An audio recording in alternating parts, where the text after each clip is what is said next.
तो भाई गाइस पता नहीं कि ये नेटवर्क मार्केटिंग वाले क्या ही करके छोड़ेंगे, और पता नहीं ऐसी ट्रेनिंग इन्हें देता कौन है। और भाई ये लोग इतनी फेंकते हैं ना, जहाँ पहाड़ बताते हैं वहाँ कंकर भी नहीं मिलता। देखो एक बार जरा इन सुनीता मैम को। मैं सुबह कहाँ हूँ, शाम कहाँ हूँ, आज मैं इंडिया में बैठी हूँ, कल मैं नेपाल हो सकती हूँ, परसों मैं चाइना हो सकती हूँ। मतलब मुझे ये समझ में नहीं आ रहा कि फेंकने वाले लोग भी इतने बिजी हो सकते हैं। मैं सुबह का हूँ, शाम का हूँ, भाई मुझे ये समझ में नहीं आ रहा तुझे बुलाता कौन है। साले बुलाने वाले की किस्मत फूट रखी है। अबे इतना बिजी तो जीबी रोड वाले नहीं होते जितने बिजी है। क्योंकि मुझे आज भी वो दिन याद है जब मेरी BMW खराब हो जाती थी। अबे अक्सर सभी के सामने क्यों ही झूठ बोल रही हो। एक्टिवा के ऊपर BMW लिखने से वो BMW नहीं बन जाता। और आप बात करते हो BMW की, लेकिन हमने आज तक आपके पास में साइकिल भी नहीं देखी। तो मेरी मौसी अपनी मर्सिडीज भेजती थी मुझे पिक करने के लिए। ओ भाई ये अमीर नहीं है, इसके रिश्तेदार भी अमीर है। और लगता है अपनी बड़ी बड़ी बातें फेंककर मौसी को भी टोपी उड़ा दी है इसने। आप और अपनी मौसी BMW और मर्सिडीज को तो छोड़ो, लेकिन पहले ये बताओ कि वो एक्टिवा पंचर हुई कौन से कोने में खड़ी है। मुझे आज भी वो दिन याद है जब मैं चंदा मामा दूर के गाना गा के लोरिया गाती थी। मेरी मौसी अपने प्राइवेट जेट से मुझे चांद पे डायरेक्ट ले जाके लोरिया। अबे पहले एक बार बोलने से पहले सोच तो लिया कर। अपने मुंह से क्या ही कुछ बक रहे हैं। अगर प्राइवेट जेट ही चांद पर जाते तो फिर अंतरिक्ष यान देखने के लिए बनाए हैं क्या। मेरे दूल्हे की एंट्री मैं बता दूं, मेरे हस्बैंड जी की एंट्री उनके अपने प्राइवेट रॉकेट पे हुआ है। भाई इसका भाषण सुनते सुनते मेरे दिमाग का भरोसा हो गया। और ये बताओ रॉकेट में बैठ के वो चांद पर जाएगा क्या। ऐसा वो शख्स कौन है जिसकी इतनी फूटी किस्मत है। अबे उसने रॉकेट में बैठ के एंट्री लिया या फिर हमेशा हमेशा के लिए विदाई।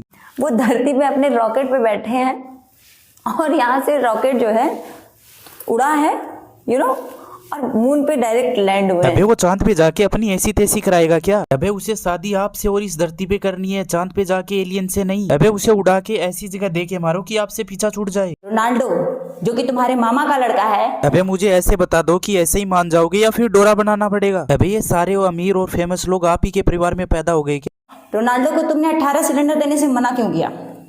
और वहीं दूसरी तरफ पापा कह रहे हैं और पापा कह रहे हैं कि सोशल मीडिया के ऊपर ये फोकट की बकचोदी करना बंद कर दे, वरना किसी न किसी दिन अपनी गुंडी लाल हो जाए। अबे पहले आप ये बताओ कि रोनाल्डो को देखा भी है या फिर नाम ही सुना है। अभी हाल ही में मैं नेपाल, थाईलैंड और बांग्लादेश जैसे विकसित देशों में टूर करके आई हूँ। ओम फो आप तो बड़ी पैसे वाली हो। मतलब हाल ही में तूने इतने टूर लगा दिए, लेकिन मुझे समझ में ये नहीं आ रहा कि 45 दिन से कपड़े वही क्यों पहन रही हो। लेकिन पता नहीं इन कपड़ों को धोए भी है या नहीं। और ये बता दो आप ये फोकट का स्पीच दे किसे रहे हो। कोई सुनने वाला भी है या अकेले ही बड़बड़ कर लेते हो। देशों में भ्रमण करेंगे, आप भी ऐसे बड़े बड़े देशों में टूर पे जाएंगे my dear friend.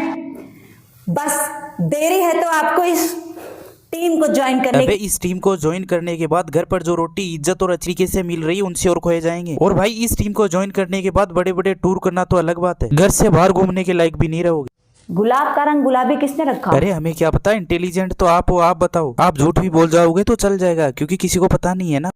Sunita madam ने रखा। क्यों रखा।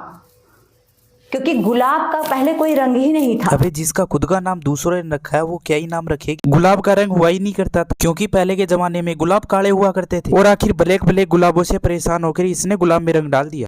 और इसी बीच मैं आपको बता दूं माय डियर फ्रेंड्स, इसी बीच मेरे पास कई लेडीजों का कॉल आ गया। और सबसे पहले आप ये बताओ कि ये फोकट की बकचोदी पेल का रहे हो। ऐसे कौन है वो शख्स जो आपकी ये फोकट की बकचोदी सुन रहे हैं। और कॉल शायद उन्हीं लेडीजों का है जिसने बड़े बड़े सपने दिखाकर एक कौड़ी तक नहीं दी। आपको घबराने की जरूरत बिल्कुल नहीं है। आपको घबराने की जरूरत बिल्कुल नहीं है, क्योंकि ये घबराहट की गोली साथ में रखती हैं।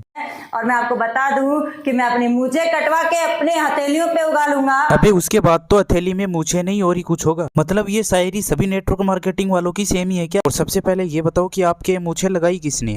तो ये वैकेंसी है उन लोगों के लिए जो लपेट सकते हैं, जिन्हें लपेटने की आदत है। अबे आप इतना दूर क्यों ही जा रहे हो, आपसे अच्छा और कौन ही लपेट सकता है। वैसे तो इंडिया में बहुत बेरोजगारी है और मुझे ये लगता नहीं है कि आपसे बड़े भी बेरोजगार कोई बैठे होंगे मजदूरों के लिए। लेकिन आप में से बहुत सारे लोग जॉब कर रहे होंगे, कोई प्राइवेट जॉब कर रहा होगा, कोई गवर्नमेंट जॉब कर रहा होगा। और आप सब ये जॉब वॉब क्यों ही कर रहे हो। MLM ज्वाइन करो, फोकट की बकचोदी पहलो और एक रात में करोड़पति बन जाओ। अबे बहनचो इनसे ज्यादा तो एक दिन में ठेले वाले कमा लेते होंगे। मतलब एक लोग को जोड़ने के लिए 20 लोगों के पास गालियां खानी होती हैं, जब जाके बनते हैं फोकट की बकचोदी वाले ये गांडुआर। अगर गाइस आपको हमारी ये वीडियो पसंद आ जाए तो लाइक शेयर सब्सक्राइब जरूर कर। जल्दी मिलते हैं ऐसी एक और मजेदार वीडियो के साथ।